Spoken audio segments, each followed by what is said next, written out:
พุทโธเศธโธติโลกัสสมิงสปะสัตตานังพุทโธเศธโธติโลกัสสมิงสปะสัตตานัง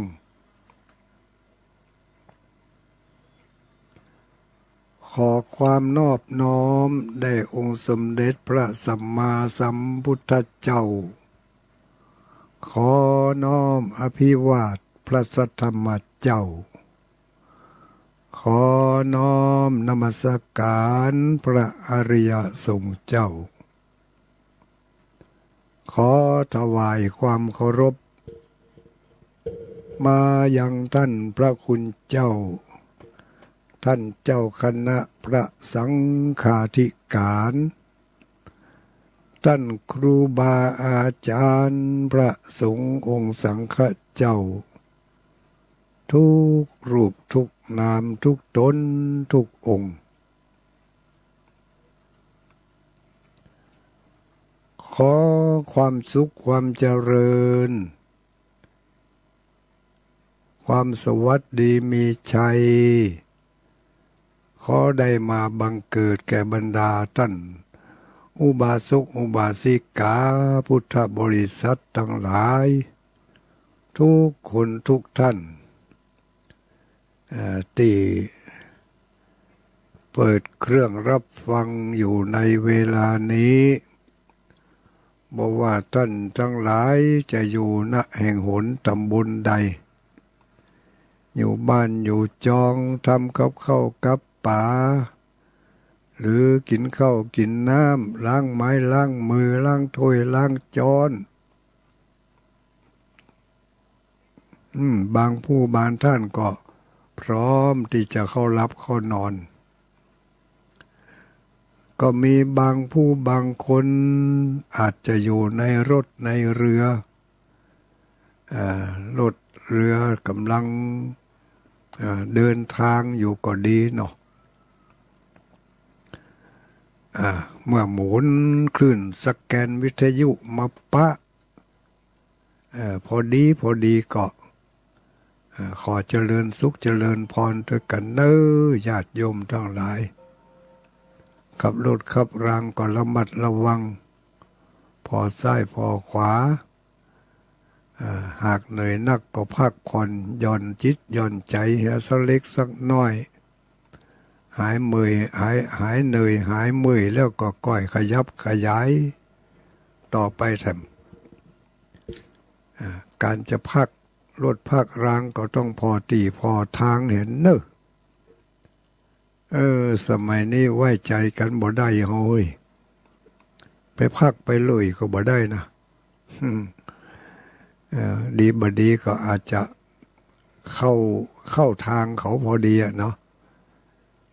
ก็ต้องพอตีพอตั้งเห็นสักหน่อยอันใดดีพักที่ไหนดีควรจอดค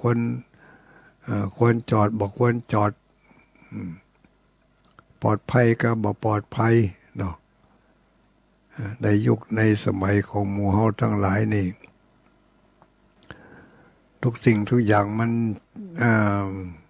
ไว้ใจกันได้ยากลำบากเหลือเกินเคยหันเคยได้ยินมากับพวกเพื่อนฝูงนี่ก็เคยบอกเคยอู้กันก็มีหลายผู้หลายเคสพอไปเจอเปิ่นประสบอุบัติเหตุรถจนรถกระแทกพ่องยังพ่องมีปากมีเสียงกันบางทีก็รถกันอื่นไปเฉี่ยวกับรถกันอื่นเฮาหันว่าคนที่ไปจนไปถูกนั่นได้รับความลำบากพอลงไปช่วยปุ๊บเกิดได้รับเคราะห์รับกรรมไปเหี้ยรับเคราะห์รับกรรมอย่างใดก็เคราะห์กรรมตรงที่ว่าเมื่อตัวเองไปช่วยแทนที่จะได้รับกรรมการขอบคุณขอบอกขอบใจ คนที่เขาไปจ่วยนั่นมันกับโยกโตดยู่โตดใส่เขาเหียหาว่ารถเขาเนี่ยไปโจรมันอีกก็มีอันนี้ก็น่าคิดไว้เนอะการจะช่วยเหลือจะอย่างใดมันก็ช่วยไผได้บ่ช่วยไผได้หมกได้บ่หมกได้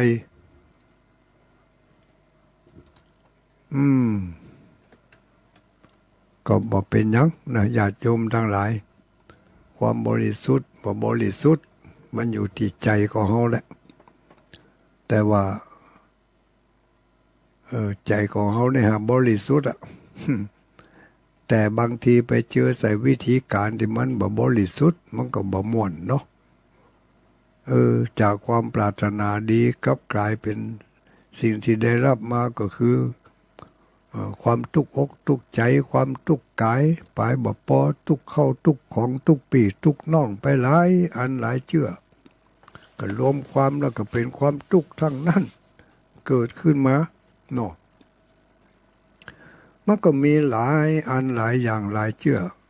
ความทุกข์ทั้งหลายมีมาแต่เหตุเปิ่นบอกเอาไว้ว่าความทุกข์ทั้งหลายมันมีมาแต่เหตุได้รับข่าวแจ้งมาบัดเดี๋ยวนี้ว่าสถานีวิทยุดับแล้วนี่ว่าจะได้ตั้งโดยรอดับกันนี่ดักปิงบ่ดักรู้บ่ดักเนอะคนต่างจังหวัดชัดเจนดีอยู่เดี๋ยวตอบไปให้น้อยก่อนตังเพไม่ดาบ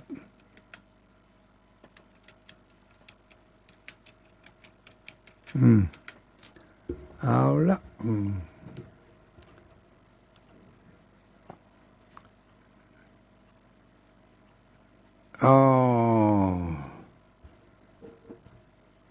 ก็จะได้ให้กับญาติโยมทั้งหลายเนอะ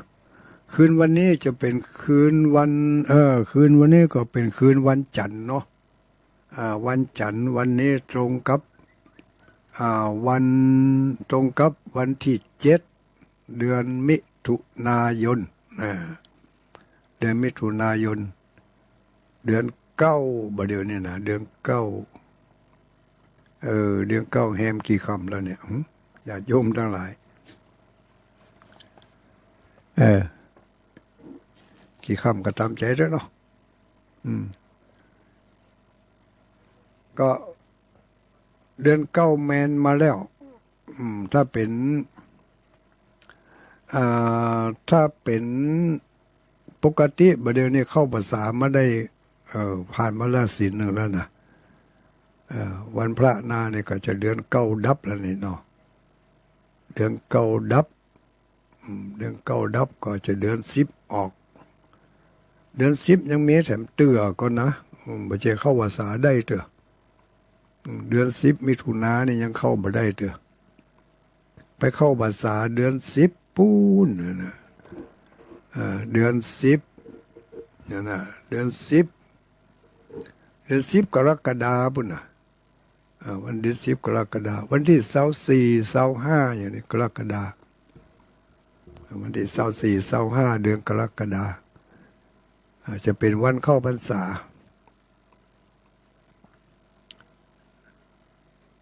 จะเป็นวันเข้าพรรษาเดือน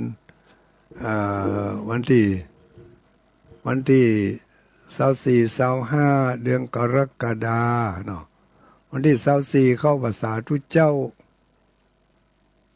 วันที่25เข้าพรรษาคนบ้านวันที่24เข้าพรรษาคนบ้านวันที่25เข้าพรรษาทุกเจ้าอีกเนาะวันแรม1ค่ำเดือน10เดือน10เหนือนี่นะเดือน10เหนือเดือน8ใต้แรม1ค่ำเดือน8แรม1ค่ำเดือน8อันนี้ก็จะเป็นวันเข้าพรรษาปีนี้เข้าพรรษาปีนี้นี่ก็เท่าความเห็นน้อยเนาะ เพื่อความเข้าใจตามปกติแล้ววันเข้าพรรษานี่วันเข้าพรรษาของทุกเจ้านะวันแรม1 ค่ำเนี่ยแรม1 ค่ำจ้างแก้วขึ้นสู่โรงธรรมอันนี้เป็นกรรมสโลกนับวันดีว่าแรมขึ้น1 ค่ำแรม1 ค่ำนี่จ้างแก้วขึ้นสู่โรงธรรมเป็นวันดีเลยนี่เป็นวันดี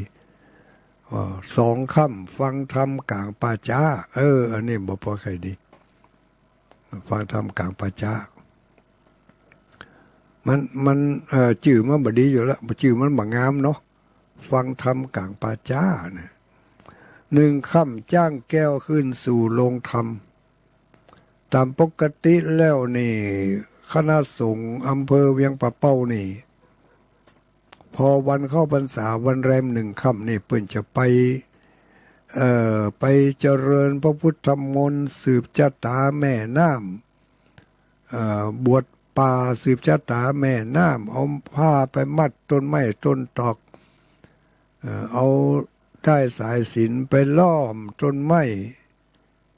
แล้วก็เอาไม้กั้มไปเปาะไปหอมกันแล้วก็เอาไม่กั้มไม่งามนี่นะอันน้อยพ่องอันใหญ่พ่องไปเปาะไปหอมกันแล้วก็พระสงฆ์ก็จะได้ถือโอกาสนี่โอกาสน้ำส้มปล่อยพระอาจารย์ก็เชิญเทวบุตรเทวดา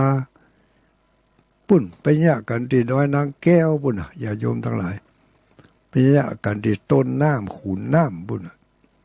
เพราะว่าน้ำแม่ลาวนี่มีขุนอยู่ที่ด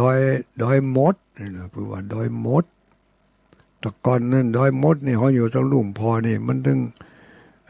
มดจนอ่อนหน่วยอย่างกับสมัยเนี้ยอันนั้นมันมดธรรมชาติแต่สมัยนี้มันมดโดยแรงของโดยแรงของรถโดยแรงของคนดอยมันมดไปหายไปอันนั้นมดธรรมชาติมันมีขอบเขตมดแต่หันก็แต่หันแต่อันไหนนะอย่างกับหนทางไปเชียงใหม่นี่หนทางไปเชียงใหม่ที่เลยผาลาดมาหันน้อยนะเลยผาลาดมาหันน้อยที่บ้าน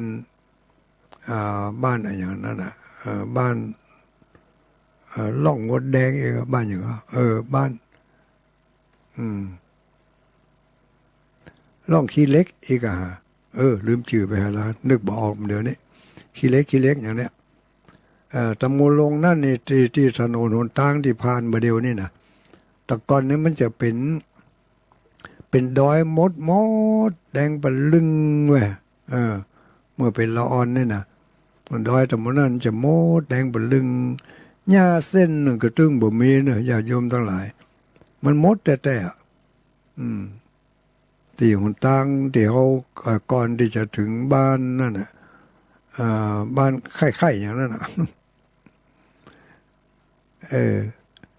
ก่อนที่จะถึงผาลาดเนาะมาก่อนที่จะถึงผาลาดมาประมาณสักเกินกิโลไปแก่ๆเนี่ยแต่มุมบริเวณนั่นนะมาถึงกาดอยลูกนั่นนะดอยลูกนั่นในลงมาเนี่ยยังมาถึงปงดินเถอะดอยลูกนั่นนี่จะมันเป็นหนทางงัวต่างลูกหนทางคนเตียวเปิ้นจะมีงัวต่างคนเตียวขึ้นป่าเมี่ยงป่าตองไปทางเส้นนั้นแล้วก็คนนี่จะเอามาหินไปกองไว้นะถ้าไผผ่านไปทางนั้นก็จะเอามาหินกำมาหินคนไปก้อน1 กา 2 ก้อนกาก้อนหมอกลูกกุยในพ่องก้อนใหญ่พ่องก้อนน้อยพ่องแล้วเอาไปกองไว้เปิ้นว่ากาดผีวะนะกาดผีจริงกรมทางหลวงน่าจะเขียนไว้นะเนาะว่าตัดนี่คือกาดผีเนาะตั้งแต่นี่ไปถึงหั่นเมื่อก่อนนี่มันมดจนอ่อนแหวะมันบ่มี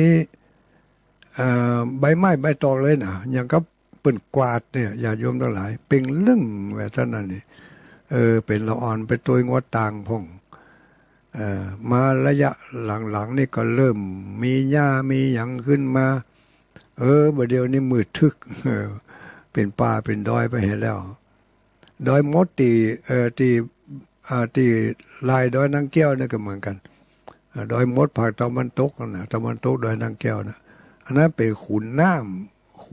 แม่ลาวขุนน้ำแม่ปูนเนี่ยแล้วก็มันจะอยู่ที่บนที่ดอยมดนู่นนะจ่ายน้ำลงมาทางภาคทางเหนือนี่ทางใต้ที่ผมพูดเลยว่าลงไปมันจะลงไปสายใต้ก็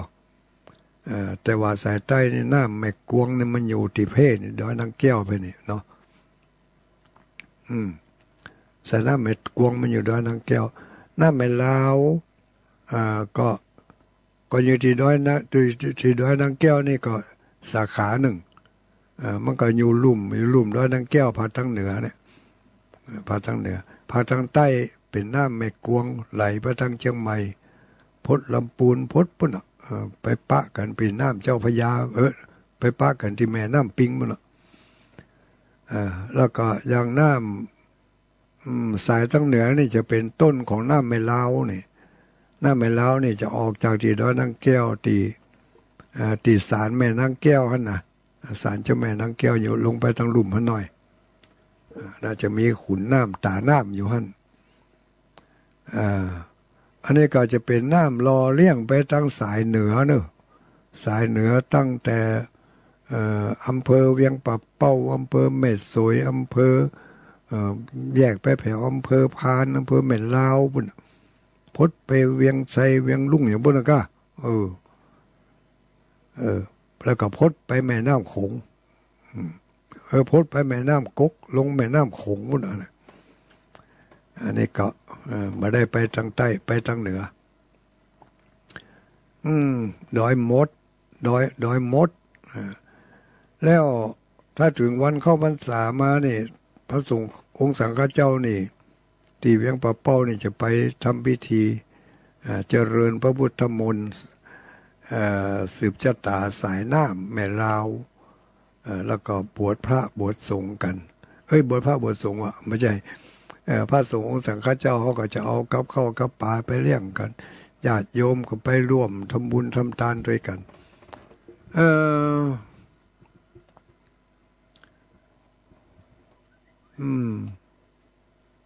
มาปีนี้เนอะปีนี้ก็มีข่าวดีมาบอกเกินกันไว้เลยตั้งแต่เมื่อเดียวนี่ละข่าวดีมาบอกเกียมตัวเกียมใจกันไว้ปีนี้เขาจะไปฉลองศาลา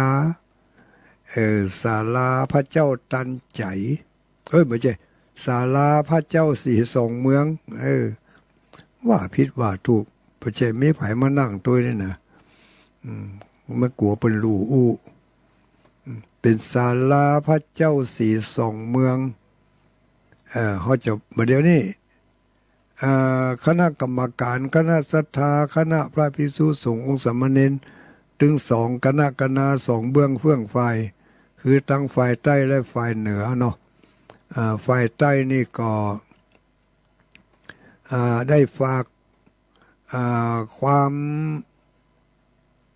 ได้ฝากอะไรอย่างเรียกว่าฝากการประชาสัมพันธ์ฝากการบริหารงานไหว้กับพระเดชพระคุณท่านพระคุณเจ้าที่เป็นลักเป็นเก้าเป็นแรงอยู่2ท่านด้วยกันเนอะสายใต้นี่ก็ขอฝากไว้ฝากกับท่านอาจารย์พระครูบรรยงพระครูอภิวัฒนาวิกรมอันนี้ก็จะได้เป็นสื่อกลางนำบอกกล่าวข่าวความสำคัญของดอยนางแก้วแล้วก็แห่งท่านหนึ่งก็คือท่านพระครูชลทานพิทักษ์อันนี้ก็วัดแม่หงไข่หรือวัดห้วยหงไข่นะอันนี้เพิ่งก็จะได้ช่วยกันประสานงานทั้งภายนอกและภายในตั้งเหนือนี่เขาก็มีพระเดชพระคุณท่านท่านพระครูนิวิตศิลสังวรเจ้าคณะอำเภออันนี้ก็เป็นประธานท่านพระครูพิพิธสุตธรรมรองเจ้าคณะอำเภอ เป็นประธานเหมือนกัน เป็นปัดเป็นหัวเร็วหัวแรงนะเนาะตั้งไปในส่วนตั้งไปนอกนั่นก็มีปอกกำนัน2 ตำบลเนอะที่เป็นหัวเร็วหัวแรงอยู่ถึงมือถึงวันนี่นะปอกกำนันปอกกำนันตำบลเมจิดีเขต2และปอกกำนันตำบลเมจิดีเขต1เขต1เขต2อันนี้เพราะว่าตั้น2ตั้นนี้อยู่ใกล้ปืนเที่ยงอยู่ใกล้ดอยนางแก้วหน่อยเมื่อปอกกำนันถ้าเราธรรมดาปอกกำนันคนเดียวหัวเดียวกระเทียมรีบเนี่ยอย่างบ่ได้ก็ต้องอาศัยบอกกล่าวเอิ้นข่าวไปยังปู่หลวงผู้ใหญ่บ้านปู่หลวงผู้ใหญ่บ้านปู่หลวงผู้ใหญ่บ้านจะไปกำนันก็มี2 คน4 คนอย่างนั้นเนาะโอ้ยากการบ่ไหวละปู่หลวงก็เลยบอกเอิ้นไปยังพี่น้องเจ้าบ้านนี่พี่น้องเจ้าบ้านเฮาตั้งแต่วันพรุ่งนี้เป็นต้นไปก็เกียมบ่าเกียมแหงไว้เนอะเฮาจะมีการขนเล็กเหมือนหยังเล็กเส้นเล็กต่อเล็กแป๊บเล็กกล่องเล็กซีเล็กอย่างสปะเล็กอ่ะนะจะเอาไปแปลงศาลาขนสังกะสีเมทัลซิตจะเอาไปแปลงศาลาที่ประดิษฐานพระเจ้าสีสองเมืองที่เขาไปช่วยกันเทสแล้วนั่นนะนี่จะเริ่มลงมือละจะเริ่มลงมือสารต่อหรือว่าไปเอาโครงไปตั้งแล้วก็จะลวดแผ่วมุ้งหลังคาพุ่นนะเอาโครงไปตั้งถึงติดกระเบื้องกระแบงอย่างเสร็จเรียบร้อยหมดละแต่ว่าประเดี๋ยวนี้วันพรุ่งนี้วันที่8นี่คงจะวันที่8นี่คงจะแผ่นเล็กหรือว่าท่อนเล็กคงจะมาถึงละญาติโยมทั้งหลายเล็กคงจะมาถึง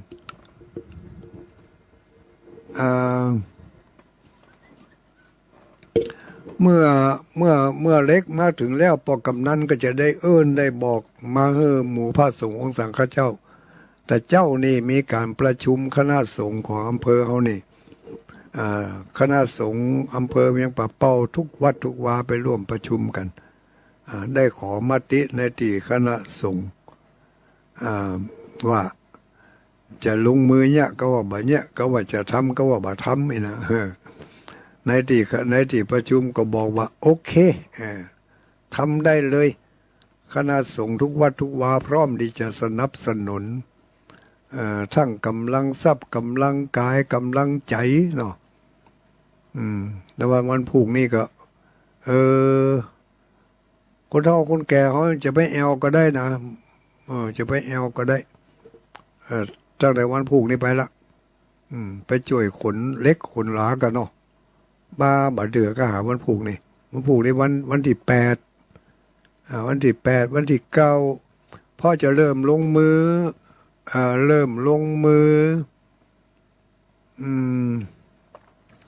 ตัดเล็กออกเล็กปกเล็กเพราะว่าแจ้เล็กหมดเลยเนาะจะเริ่มลงมือลงลักปักเสาตลอดจนถึงติดแปะเนาะจะเริ่มตั้งแต่วันที่10นี่เป็นต้นไปนะญาติโยมทั้งหลายวันที่10เนี่ยมันเป็นวันดีนะวันพฤหัสอีกอะแม่นกันเนาะวันที่10วันพุธกับวันพฤหัสนี่วันนี้ที่7จันทร์8การ9พุธ10พัดโอ้พฤหัสบดีวันพฤหัสบดีวันที่10แล้วก็เดือน9ออกเดือน10ออก1ค่ำโอ้ได้1 2ตัวแล้วเนี่ยเดือน10ก็มีเลข1ออก1ค่ำแถมจ้างแก้วขึ้นสู่โรงธรรมหรือว่าจ้างแก้วขึ้นสู่โรงค้ำบางตำราก็ว่าโรงค้ำบางตำราก็ว่าโรงธรรมนี่นะ ลงคำก็ขอกคำนั่นนะขอกก็ลงขอกคำขอกทำเองเนาะวันที่10เนอะที่แน่นอนนะวันที่10วันที่9น่าจะได้ขนละเล็กนั่นนะพอกำนันทั้ง2ตำบลนี่ก็จะได้เอิ้นไปยังปหลวงหลายๆหมู่บ้านแล้วก็จะได้เอิ้นเอาคนที่มีกำลังวังชาจะได้ช่วยกันหามเล็กขึ้นบนเลยต้องมันไม่ใช่เบาๆสักคำมันเล็กเสานี่ใช่เล็กเสาหน้าหกกันนะหน้าหกปันแลนะต้องคือใจบ่ล่ะเล็กเสาหน้าหกปันแลเนี่ยเบามาได้นั่นนักเหลือค้าก่อนนะเล็กเนี่ยค้ากิโลกับเล็กกิโลเนี่ยได้นักเนี่ยบางพ่องก็บอกกับเล็กนะกับนักไอ้ลูกว่าได้ไม่เว้ยค้ากิโลกับเล็กกิโลอันได้นักวันที่ตั้งแต่วันที่9ไปเนาะบอกกำนันเนาะวันที่9ไปแล้วเริ่มไปขนแล้วเนอะวันที่10ก็ไปก็ได้อยู่ก็คงจะมาเสี่ยงเดือนนะถึงลำรถ6 ล้อกันมาเล็กเบลนเนี่ยกะซื้อเล็กก็เสี่ยงไปหลายบาทเนอะแล้วก็จะเริ่มแปลงมันเสร็จก่อนวันที่25เสร็จก่อนวันที่24เดือนกรกฎาแปลงศาลานั่นนะศาลาที่เขาไปรอไปเทกันหนูแล้วเนี่ยที่เขาขนหินขนปูนขนทรายกันไปนะที่ทุกเจ้า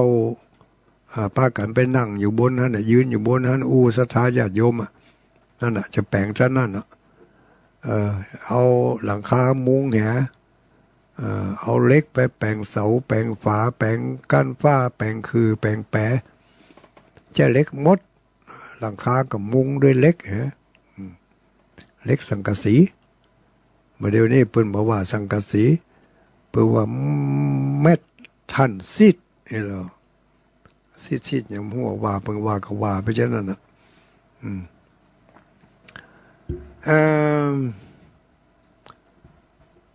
ที่เขาดีที่เขาดีอกดีใจเนี่ยก็คือเมื่อเดี๋ยวนี้ทางการไฟฟ้าส่วนภูมิภาคจังหวัดเชียงใหม่เพิ่นได้เดินไฟฟ้าเดินสายพื้นสายไฟขึ้นไปแล้วนะแต่เจ้านี่เพิ่นก็มีรายงานมาบอกว่าบัดเดี๋ยวนี้ติดหม้อมิเตอร์แล้วเรียบร้อยลงคัทเอาท์แล้วเรียบร้อยติดคัทเอาท์แล้วลงอย่างแล้วพร้อมที่จะจ่ายไฟมาใช้กับงานนี่พี่น้องญาติโยมทั้งหลายอันนี้โดยแรงสนับสนุนของหมู่เฮาทั้งหลายนะได้แรงสนับสนุนของพุทธบริษัททั้งหลายทั้งหมู่ทั้งมวลบางคนก็ได้มาบางคนไม่ได้มาก็ส่งใจมาบางคนก็ถามหาอยู่ตลอดเวลาว่ามาได้เปิ้นจะแปลงกันนี่เนาะเมื่อเดียวนี้เขาก็แปลงศาลาไปก่อนเพราะมันจะเป็นศูนย์เฮียนฮู้ต่อไปมันจะเป็นศูนย์เฮียนฮู้เป็นแหล่งศึกษาค้นคว้าทางด้านธรรมชาติเป็นต้นว่าจะไปศึกษาเรื่องต้นไม้ต้นตอกจะไปศึกษาเรื่องความอุดมสมบูรณ์ของป่าจะไปศึกษาเรื่องสิ่งสาราสัตว์ต่างๆอย่างเนี้ยก็จะได้ไปเป็นศูนย์เรียนรู้ศูนย์ศึกษาที่หั่นโดยมีพระพุทธรูปเจ้าประดิษฐานไว้ที่หั่นจะได้ไหว้ได้กราบได้สากันแล้วก็ตั้งคณะสงฆ์ทั้งสองเบื้องเฟื่องไฟตั้งเชียงใหม่ตั้งเชียงไฮ้เนาะลำพูนเชียงใหม่ลำปางนี่เขาก็เป็นเขตแดนต่อแดนกันไปมาหาสู่กันก็ผ่านทางเส้นนี้ก็จะได้ไปไหว้ไปสาสักการะบูชากันตั้งฝ่ายตั้งเชียงใหม่ก็วันพรุ่งนี้ก็ฝากกับพระเดชพระคุณท่านพระครูชลทานเนาะพระครูชลทานพิทักษ์วันที่10เนี่ยก็ขอเมตตาเนอะขอเมตตา ท่านพระครูชลทานพิทักษ์วัดแม่หงไข่ได้มาเป็นกำลังอกกำลังใจฮือศรัทธาญาติโยมฮือศาลาที่เปิ่นไปยากการยากงานนั่นเปิ่นจะไปขึ้นเต้าตั้งสีไปบอกกล่าวเทวบุตรเทวดาแม่นางธรณีเจ้าตีที่บนดอยนางแก้วน่ะสำหรับพระสงฆ์สังฆเจ้าในอำเภอเวียงป่าเป้านี่ก็ส่วนหนึ่งก็จะได้ไปร่วมเหมือนกันส่วนหนึ่งก็จะได้ไปเพราะว่าหลายตนหลายองค์น่ะติดภารกิจอันหนึ่งเนาะติดภารกิจอันหนึ่งที่สำคัญอยู่เหมือนกันนะภารกิจอันนั้นก็คือในวันที่10เนี่ยจะมีการทำบุญชาปนกิจหรือว่าทำบุญอะไรอย่างชาปนกิจอีกเนาะเนี่ยมันว่ามันจะแจ้ภาษาราชการมันยากเลยขึ้นหาบป้าเลยเอาภาษาชาวบ้านเขาบอกเนาะสุมาเด้อเนอะเพื่อจะมีงานเผาศพทุเจ้าเนี่ยเผาศพทุเจ้าแต่ว่าวันที่10นี่ก็จะเผาทุเจ้าแหมตัวหนึ่งเป็นท่านพระคุณเจ้าวัดปังอายซึ่งเพิ่งก็ได้มรณภาพไปเมื่อ2-3 วันก่อนนี่กำหนดเพิ่งก็จะได้เอาไปทำการชาปนกิจทำการจุดเพลิงเผาเนาะวันที่10เพราะฉะนั้นคณะสงฆ์ส่วนหนึ่งที่อาจจะมีภาระหน้าตำแหน่งหน้าที่อย่างเช่นว่าเจ้าอาวาสบางรูปบางองค์เจ้าคณะตำบลเจ้าคณะอำเภอนี่ท่านรองเจ้าคณะอำเภอนี่ก็คงจะไปในงานนี่แห่ก่อนเนาะไปในงานศพนี่แห่ก่อนเพราะว่างานศพนี่มันก็เป็นงานข้างเดียวเนาะถ้าบอกไปก็น่าดูอินดูกันก็จะได้กว่าจะได้ขึ้นไปก็คงจะฉันเพลแล้วก็ขึ้นไปส่วนหนึ่งเนาะส่วนที่จะอยู่ต่อไปแต่กว่าจะทำการ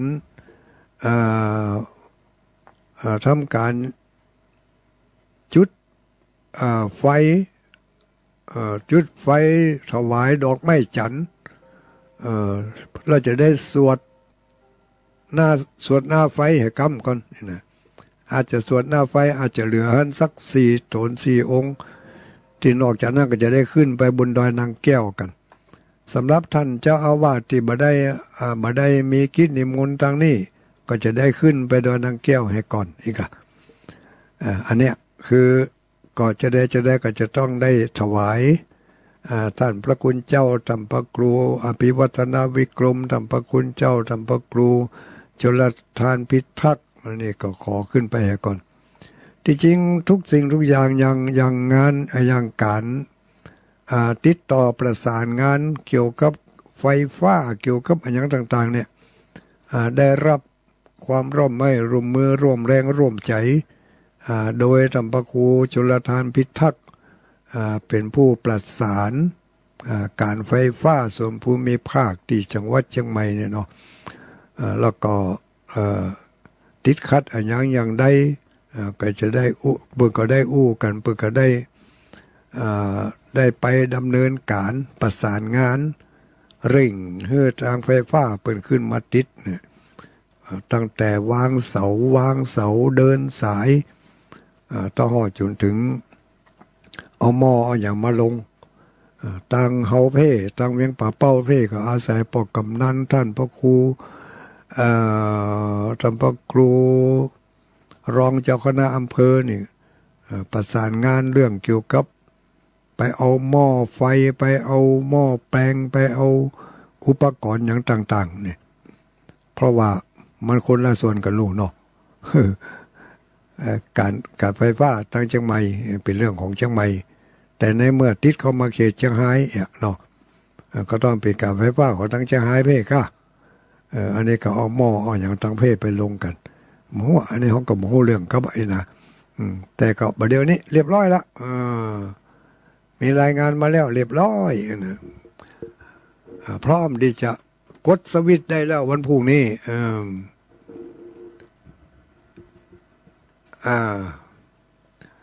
การใหญ่การหลวง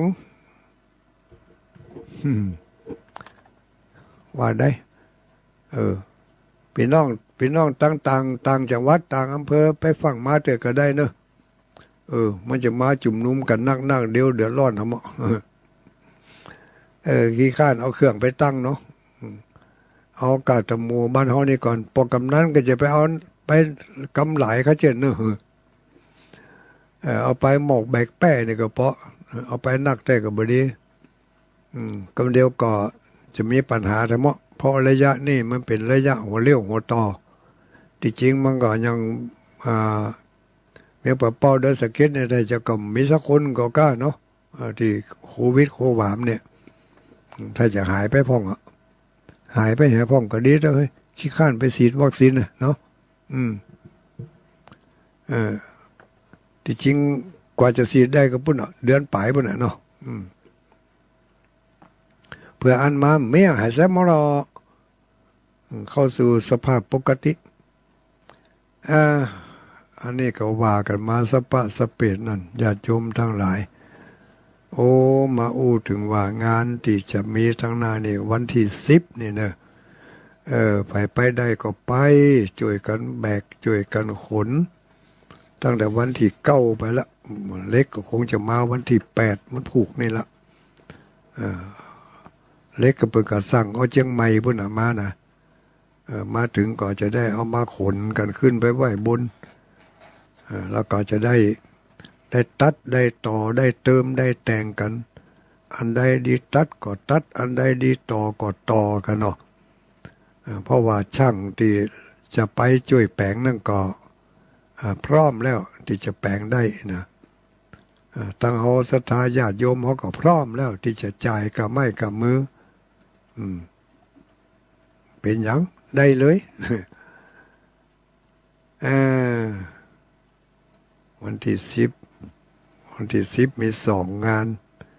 นเผาทุเจ้าเพิ่งกลัววัคซีนวะตายไปให้ก่อนมรณภาพไปให้ก่อนหมู่เฮาทั้งหลายเนอะ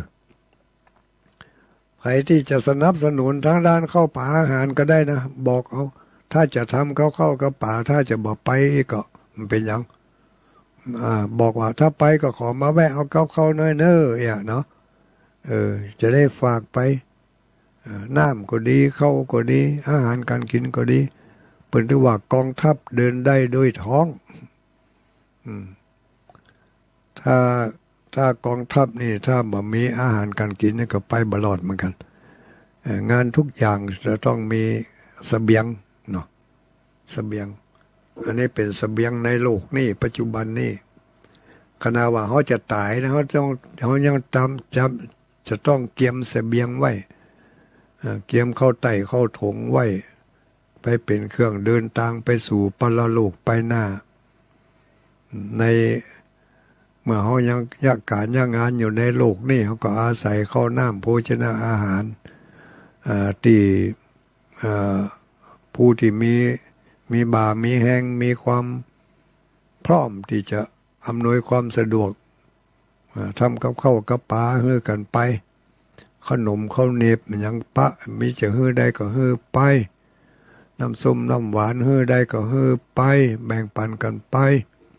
ถ้าไปถึงห้านน้ำมันดึงบัดเหลือแล้วมันหิวกินหมดกินบัดเสี่ยงก็เก็บไว้อันนี้ก็แบ่งบอกข่าวเล่าขานให้กันฟังงานที่จะมีวันผูกวันเฮือนี้เพราะว่าวันผูกนี่ก็วันอังคารเนาะวันผูกนี่วันอังคารท่านพระคุณเจ้าที่จะมาออกรายการเนี่ยก็เป็นท่านสามเณรลักษ์ปัญโยนั้นอันนี้เพิ่งก็อยู่ห่างไกลจากเฮาไปห่างไกลจากดอยนางแก้วไปหน่อยแล้วก็วันพุธเนี่ยก็เป็นรายการสนทนา รายการของท่านอาจารย์พระครูบรรยงท่านมหาสมชาติถ้าตามรายการเดิมนะแต่ก็ยังแคว้นหน่อยอันนี้ท่านพระครูบรรยงเพิ่งก็พอที่เพิ่งก็มาหู้มาหันมีความเกี่ยวพันกันอยู่พระเจ้าในคืนนี้ก็จะประชาสัมพันธ์เต็มที่แล้วช่วยกันบอกช่วยกันให้กันหอมกันเนอะไม่ใช่ว่าสตังค์ไม่ใช่ว่ามีเปลือกปะเตอนะแต่ว่าตั้งวัดตั้งวานั่นจะได้ตั้งต้นผ้าป่าต้นกองบุญกองทุนเอาไว้จะเริ่มหอมกันตั้งแต่บัดเดี๋ยวนี้ไปเลยก็ได้เนอะเอาไปหอมที่วัดท่านนะว่าไผวัดมันหอมไปเลยบอกว่าหอมไปสร้างพระเจ้าสีทรงเมืองที่ดอยนางแก้วอีกก็แล้วกันเนาะส่วนพระธาตุเจ้าเจดีย์สีทรงเมืองนั่นเขาก่อยว่ากันวันตั้งหน้ามาเดี๋ยวนี้เขาว่าเถอะไปฟังว่าเถอะเนอะดักไม่หันก่อนหูนี้กะเขาว่าเถอะหูนี้กะเขาจะได้แปลงมาได้แปลงนั่นก่อยว่ากันเนอะแต่ที่แน่ๆนี่ศาลานี่แปลงแน่ศาลานี่เพราะว่ามันผูกนี่เล็กจะขึ้นมาละกับเข้ากับป่าสตุ้งสตังก็เพาะกันหอมกันวันที่25เดือนกรกฎาคมนี่จะได้เอาต้นผ้าป่าต้นนี้ไปถวายไปเพาะไปหอมกันร่วมทำบุญกันที่ดอยนางแก้วที่ดอยนางแก้วที่พระเจ้าสีทรงเมืองนั่นนะเขาจะได้ไปตานกันที่หั่นเพราะจะอันญาติโยมไผที่ยังบ่ได้เคยหายเคยหอมกำเตือก็ไปบอกให้เจ้าอาวาสของท่านได้เลยเนอะทุกวัดเพราะว่ารับทราบแล้วแต่เจ้าเนี่ยทุกวัดทุกวาขอตั้งต้นผ้าป่ากันวัดละต้นละต้นละต้นเขาบอกเก็บกันแล้วนะบ่มีการเก็บกันมันจะว่าวัดนั่นต่ออันต่ออีนี่เขาบอกว่าแล้วเอากันแล้วแต่ไผจะให้จะหอมก็มาร่างหอมนักหอมหลายวัดไหนสัก4-5 พันก็พอถ้าหอมนักแล้วก็เป็นอันจะได้มันจะเหลือดูเพราะว่าสถานที่แห่งนั้นนี่ย่าอย่างนักก็ถึงมาได้เพราะฉะนั้นเขาก็มีเงินเอาไว้หมอกพอให้พอดีหมอกการจุนเจือที่ปุ่นจะได้ไปช่วย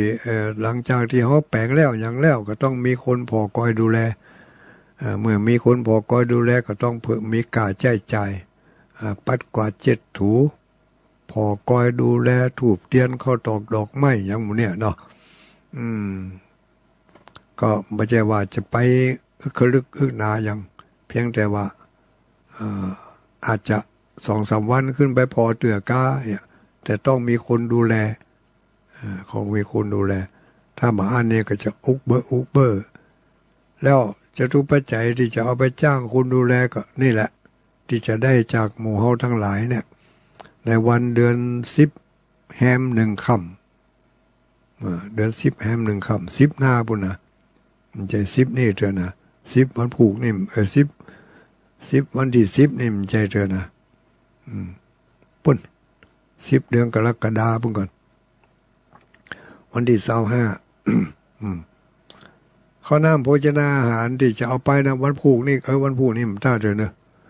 วันที่9ไปได้ละวันที่9เนี่ยไปได้ละ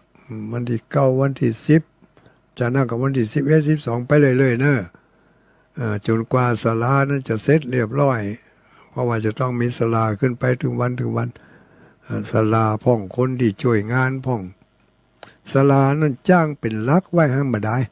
ส่วนคนที่จะไปช่วยงานไปช่วยเอาบุญนี่ไปได้เลยทุกคนทุกวันศาลานะเขานับชื่อว่าจ้างไอ้นะแต่เพิ่งก็จ้างแบบที่ว่าถวายนะรับจ้างแบบถวายแรงงานไม่ใช่รับจ้างแบบเอาเต็มสติมจ้างปอว่าวันหนึ่งเบอเวลาไปยากการแล้วปิกมาบ้านเบอเมียได้เดือดเหกระเพาะไอ้นะ ว่าไปเช่นนั้นบางคนก็โดนเมียเดือดบางคนก็มาถึงบ้านกับเมียก็สนับสนุนอุปถัมภ์ ดีละป่อมันไปช่วยเปิ้นข้าบ่ได้ไปก็ขอให้ป่อไปป่อไปก็เหมือนกับข้าไปเอาบุญด้วยกันเนอะอยู่ทั้งบ้านข้าก็ช่วยทำข้าวก็ปาให้พอทั้งบ้านทั้งจ้องนี่มันก็มีอยู่อย่างอันญาติโยมทั้งหลายแล้วนี่เป็นเรียกว่ามีทิฏฐิสามัญญตามีศีลสามัญญตามีธรรมสามัญญตาคือมีความเสมอภาคกันเสมอกันมีความคิดความเห็นมีทิฏฐิสามัญญตานี่มีความคิดความหันความอ่านอย่างเดียวกันผัวก็คิดเรื่องบุญเมียก็คิดเรื่องบุญผัวก็ทำบุญเมียก็ทำบุญมันก็เป็นเรียกว่ามีสัมมาทิฏฐิผัวก็เป็นสัมมาทิฏฐิเมียก็เป็นสัมมาทิฏฐิแต่ถ้าหากว่าแม่ยิงจะไปทำบุญปล่อยใจขวางเฮ้ยไปกับวัดติ๊กๆอ่ะกินกับวัดนะเนอะโอ้เสียแล้วคำนั้นนะใจอ่อนใจจางมดจะไปทำบุญแต่ละทีมีกับมานะมาขวางปุ่นไปเล่าขวัญกันปุ่นอ่ะที่ชุมนุมปุ่นอ่ะถ้ามาใครเงี้ยเล่าขวัญก็จะไปว่ามันยังใครจะไปที่ไหนก็ไปมีความเข้าอกเข้าใจกันก็อยู่ด้วยกันม่วนอู้กันหนัวใครหัวกันม่วนเป็นวันก็อยู่กันไปให้มันโป้นกันไปมีกิจกรรมมีการงานอันใดก็เอาใจใส่กันกึดใจใส่กันเตโจยาโมอย่างนั้นเนาะถ้าผัวว่าแล้วเมียก็ว่าแล้วถ้าเมียว่าแล้วผัวก็หันตัวถึงแม้ว่าเขาบ่อยากจะหันตัวสักหน่อยแต่ก็แต่งเอาเถอะลองแต่งพอเถอะแต่งหันตัวมันพอดีก็เหมือนกันแล้วไอ้นะในใจเขาบ่ใครยะยังบ่ใครหันตัวอย่างมันนะแต่ว่าลองต่างภายนอกลองห่อมกด้วยกันไปพอสัก2-3รายการเข้าไปมันจะม่วนอกม่วนใจกำนั่นนะไม่หลายคนมาอู้ให้ตุลุงฟังตุลุงเป็นอย่างตุลุงว่าแต่ลูกห่อจะได้เขาต้องแต่งอารมณ์อร่อยพอนะเฮ้ยมันก็ดีห่อเนี่ยกูเตือนนี่บ่ได้ละถ้ามันแหงมาเขาก็ต้องแหงไปเรื่องอย่างเขาจะไปยอมมันคนเหมือนกัน10 นิ้วเหมือนกันนี่มันก็มีปากเขาก็มีปากเลยถ้าอย่างนี่ก็ยุ่งอ่ะเนอะแต่ถ้าลองยอมไปแล้วมันม่วนดีอ่ะเจ้าลุงเขาจะเสียเปรียบพ่องเขายกไว้เรื่องเสียเปรียบเสียได้เปรียบเสียเปรียบนี่นะอันนี้เขาก็บอกว่ากันนะมันมีสักวันหนึ่งมันต้องเสียเปรียบเขาโลก็ดีเหมือนกันหาวิธีอยู่ด้วยกันด้วยความสุขสบายบางคนอยู่ด้วยกันเฉพาะกุ้มเท่ากุ้มตายไม่เท่ายอดทองกระบองยอดเพชรอยู่ด้วยกันมาตั้งแต่หนุ่มแต่น้อยจนกระทั่งถึงบัดเดี๋ยวนี้ต่างคนก็ต่าง80 ปลายเหมือนกันละ90 ปลายเหมือนกันละก็ยังอู้กันลงทรงกันปออยู่ปออุ้ยแม่อุ้ยปออุ้ยแม่อุ้ยปอมอนแม่มอนเนี่ยอยู่ด้วยกันไปแต่บางคนก็ยังว่าเนอะบางกู้นี่อยู่ด้วยกันสักปีหนึ่งนี่ตั้งแต่หันมาแล้วโอ้บ้านนี่เหมือนมอหกเลยนะหัวไปอย่างเมียไปอย่างพอมีลูกมีเต้าติดต่อกันก็เอาละกำนันมีเครื่องผูกพันธนาการขึ้นมาจะละก็ละมาได้จะหนีก็หนีมาใจตีกลัวจะเป็นน้องเจ้าบ้านเป็นจะเล่าหน้าเล่าขวัญกลัวจะเป็นปมด้อยกับลูกกับเต้ากลัวพ่อแม่จะบ่สบายก็เลยจำใจอยู่ด้วยกันไปอยู่ไปก็อยู่ไปจะนั่นเหมือนกับกินน้ำพริกถึงวันเอาบ่มีวันใดที่จะได้กินจะรสอาหารที่อร่อยเลยเข้าข่ายได้ผัวเพศเมียผีเนาะผัวเพศเมียผีผัวแก้วเมียแสงผัวแป้งเมียฮักอยู่ร่วมห้องกันไปนะมันก็สบายอกสบายใจมันก็ยังว่านะอย่างที่ว่าประเดี๋ยวเนี่ย เอาน้ำทำคำสอนของพระพุทธเจ้ามาใส่ใจพอเถอะไปฟังโทรมาเถอะมาใจถึงเวลาโทรกลัวบ่ได้โทรอย่างบึดก็โทรเนาะว่าได้หมู่เขา เพิ่งกำลังจะเข้าได้เข้าเข็มเนี่ยเดี๋ยวลุกหมดเลยกะแหมแต่อย่างไม่รู้อะไรเนี่ยหรือไม่ล่ะมันอย่างนี้นะจะปิดเครื่องก็ปิดได้ถ้าปิดแล้วก็จะเกิดเป็นโทรมาลังแจ้งมาเรื่องโทรศัพท์เรื่องสถานีบดีห้องหัวตามใจด้วยนะบดีก็เป็นเรื่องของสถานีจะลุงมีหน้าที่ว่าก็ว่าไปทิกๆก็พอในคอมนี่ถ้ามันต้องยืนก็แสดงว่าดีพวกแก้วแม่แสงพวกแป้งเมียฮักอยู่ร่วมข้างปิงแป้งม่วนอกม่วนใจบางคนนี่อยู่ด้วยกันใหม่ๆได้สักปี2 ปีเริ่มแตกเริ่มแยกแล้วกำนั้นคนละความคิดคนละความอ่านละอดได้ก็อดทนได้ก็ทนบ่ได้ก็ต่างคนต่างแยกกันไปลูกก็ลูกเต้าก็เต้ามาถึงสมัยนี้เขาบ่เกิดถึงกันละลูกเต้าเขาปั้นจะเป็นอย่างไรมันเป็นอย่างไรพ่อเขาไม่ใช่พ่อใช่แม่เขาเอาลูกเขาเต้ามาปู่อุ้ยไม่อุ้ยเอาไปมาปู่อุ้ยไม่อุ้ยละเป็นพ่อเป็นแม่มันเป็นพ่อเป็นแม่ของเราอ่อนเพราะฉะนั้นมันถ้ามันใครละก็มันก็ละใครเอามันก็เอาสร้างปัญหาให้กับสังคมมากมาย